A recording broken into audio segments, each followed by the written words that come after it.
In the Srimad Bhagavatam, you see,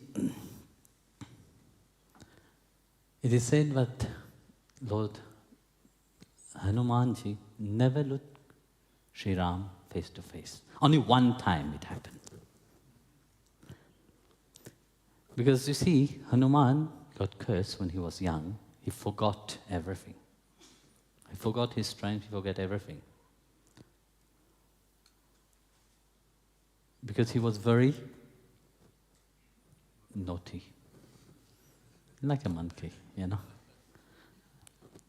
The only time when he looked at Ram, when Ram introduced himself, when they met, he didn't know who was Ram.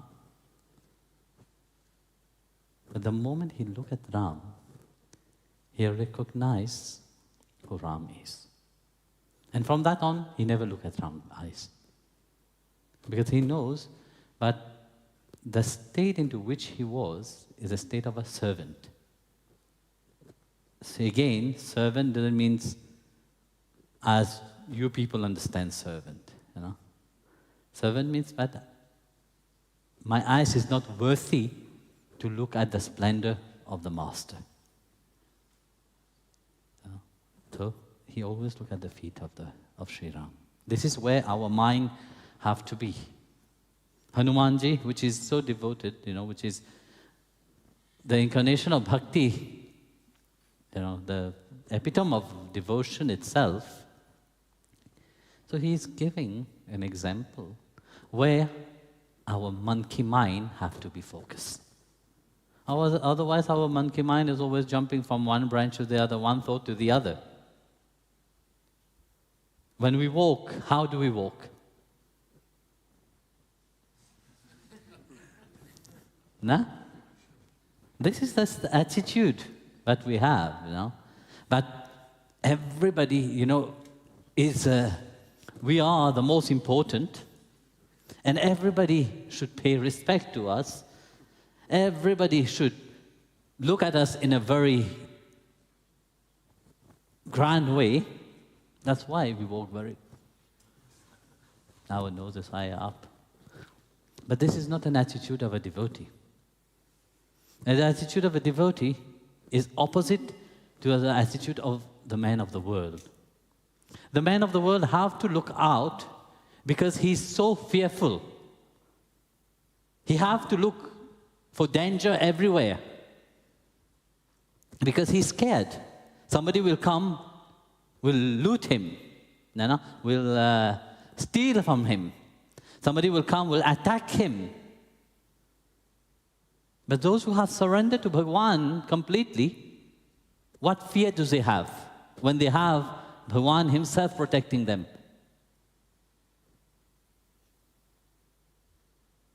We see those which is humble, the sadhus who have completely surrendered to Bhagavan and not to God, do they take a bodyguard with them? Sadly, nowadays we see a lot of so-called gurus, when they walk around, you see bodyguard with them with a gun walking around. That makes you think. Why? If somebody who have renounced everything, somebody who have surrendered everything to God, he have surrendered his life to God, he have taken sannyas, sannyas doesn't mean only to those who wear the orange robe. The attitude of the mind, which is surrender, who have attached itself to God, that is surrender. That doesn't mean that they have fear. No? If God is with you, what fear do you have? And yet you see, very often, they have the bodyguard.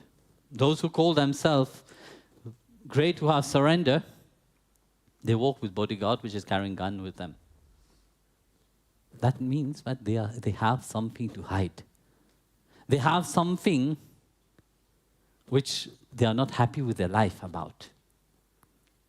Somebody which is happy with their life, they don't need all this thing. They're free. They go freely wherever they are. Bhagavan is with them.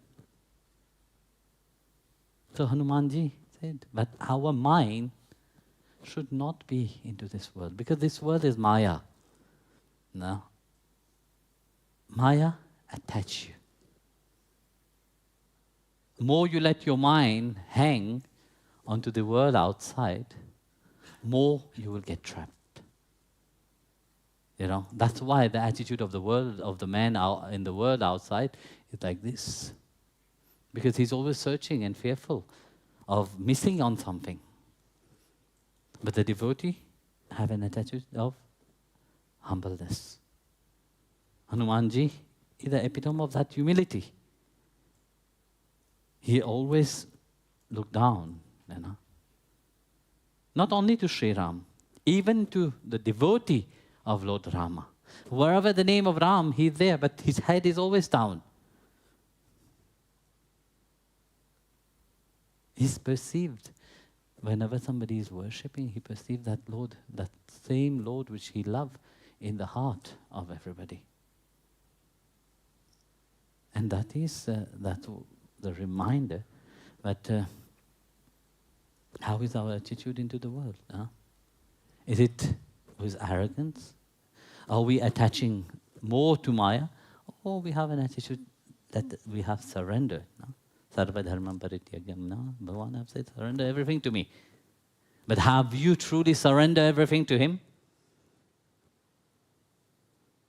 Have you let go of Maya? No, you very often, Maya is very much present.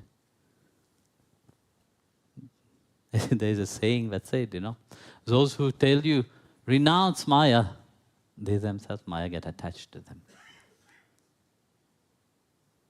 And we see that, you know. Hanumanji, you don't need to tell anything.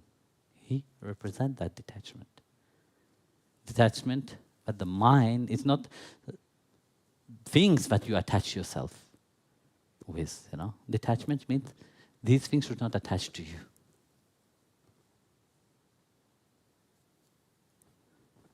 So you see very often what we value things more, no? We value how our appearance is. We value what we have in our life, you know. We value everything external. We attach ourselves mostly to the external things. But in spirituality, they say, no, don't let this thing attach to you. You have them? Yes, be happy.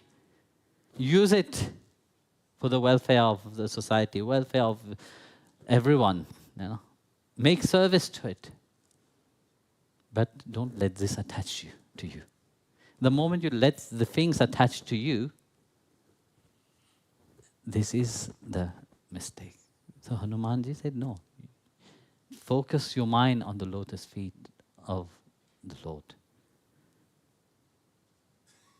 You are not allowed to you see, the mind, to focus on the grandness of Bhagavan himself, on the fullness of his form. You don't know how majestic is his cosmic form. Yeah? Our mind can't comprehend that. Our mind can't grasp even that.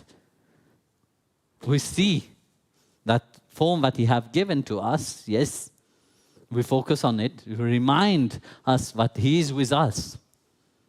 We worship that aspect outside, but in reality, we're worshipping him inside of us.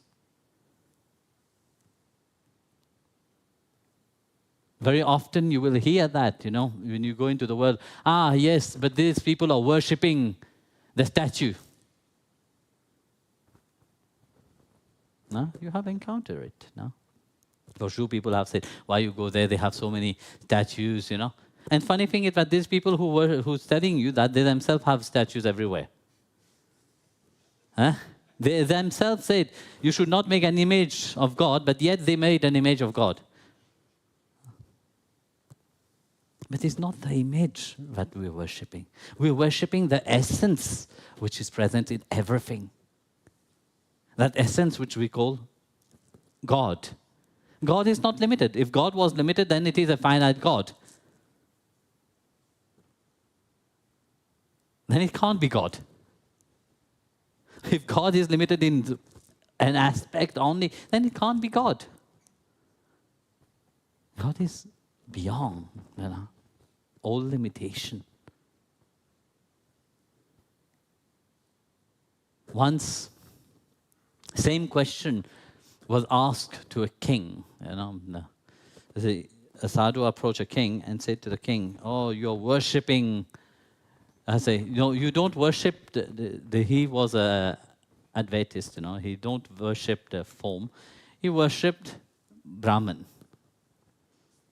He worshipped the formless God in everything. So the Brahman approached the king and said to the king, "Oh, why you don't worship the deity only?" Because we can also become fanatic in that way, And the Brahmin said, "Well, look." The king said, "Well, God is omnipresent. We worship Him. You worship in a form, we worship Him without form. It doesn't matter for us as Hinduism. We can worship Him as we want, We are free to believe in Him as Ram. We are free to believe with Him as Krishna. We are free to believe in Him as Devi. We are free to believe in Him as Shiva. However you like. Nobody is putting a gun on your head saying, no, you have to worship only this kind of form or only this kind of name. No, you're free." So the king wanted to teach him, but we have, in Sanatan Dharma, we all have that freedom. No? Then he said, "Okay, fine. You are fighting because you believe in God in a form only on the outside, but for me, God is inside of me." I said, "Fine." So then he fought with the king. He said, "Look, your great-grandfather have made big temple and they're worshipping. So you deny that?" I said, "No, I'm not denying that. For me, I perceive God not only in the temple, but I perceive Him inside my heart. I perceive Him everywhere." So there was a big discussion, because this is a big discussion, which is still till today, they still fight about it. So the king said, "Come in few days' time, or in a week time, I'll give you an answer." So meanwhile, the king sent his servant, his guard, to the house of the priest, the Brahmin, and said, "Take his mother and father away from the house." And he made two beautiful murti, two beautiful statue of the mother and the father, identical at them. For sure they posed for that, but identical at them, and put it in the house. So when the Brahmin came back home and he looked, he saw two statues in the place. And he said, "Where is my parent?" He said, "The parent is in the dungeon of the king." So he ran to the king and said, "What have you done? Release my parent." I said, "Why? You wanted your mother and father, isn't it?" So the challenge was, the stories have to come back. But the challenge was how he convinced the king was that he asked a picture of the father to be brought, of the previous king, and said, "Spit on that image." And the king said, "No, I can't." Even the loyal servant will not spit on the image of even if it is a departed king, still there is a certain reverence to that. So the father and mother were there. So the Brahmin was very happy. He said that because you can't spit on the image of the former king, your father, because of your respect, so you have to honor the form also. So the king took the father and mother of the thing and made two statues and said, okay, fine. So he said, your father and mother is in the dungeon. So now on, what you will do? You will feed the statue. Feed the, how say? The statue, the stomach will get full. Give them drink, the thirst will be finished.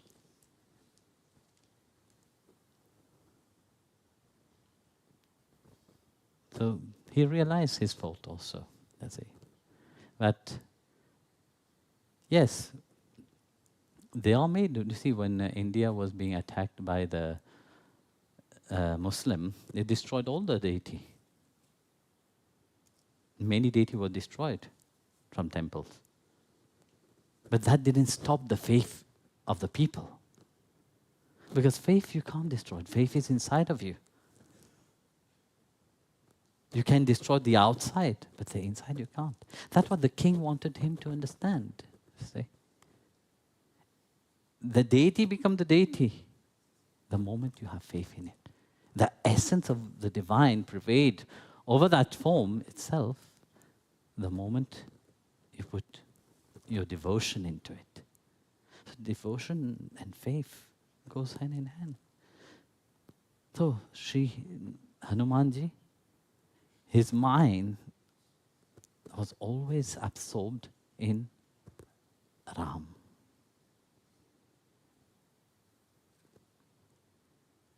Ram came to him. But he realized that he's not that.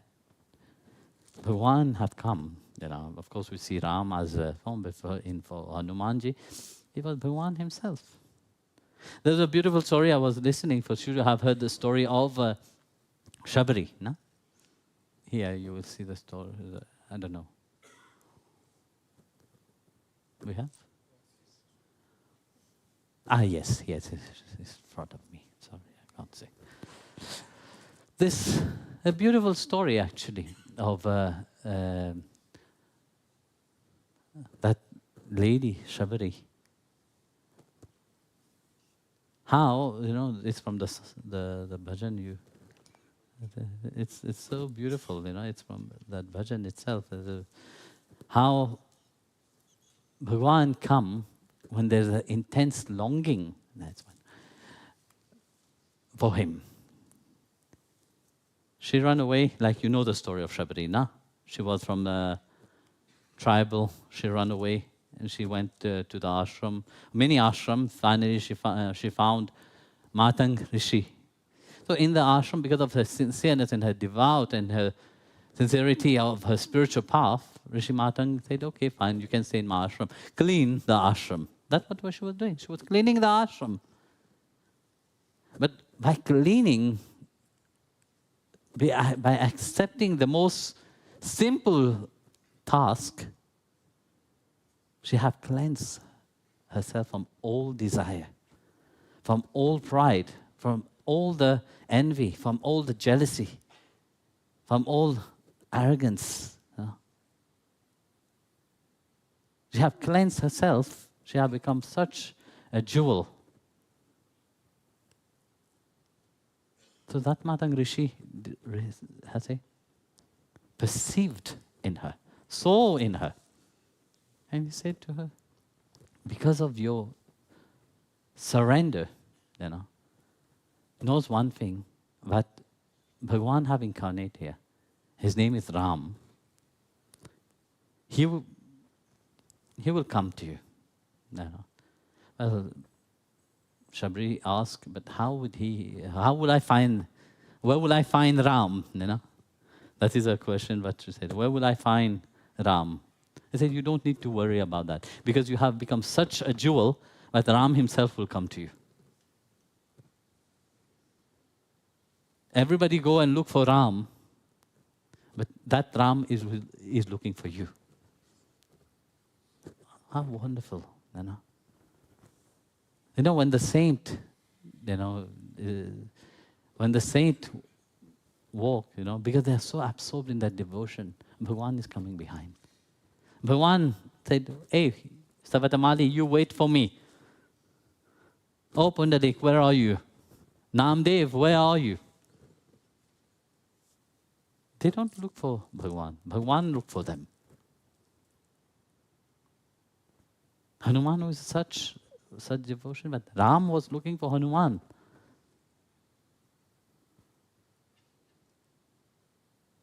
And this is the state that Hanuman, when we talk about Hanumanji, we have to come to the point that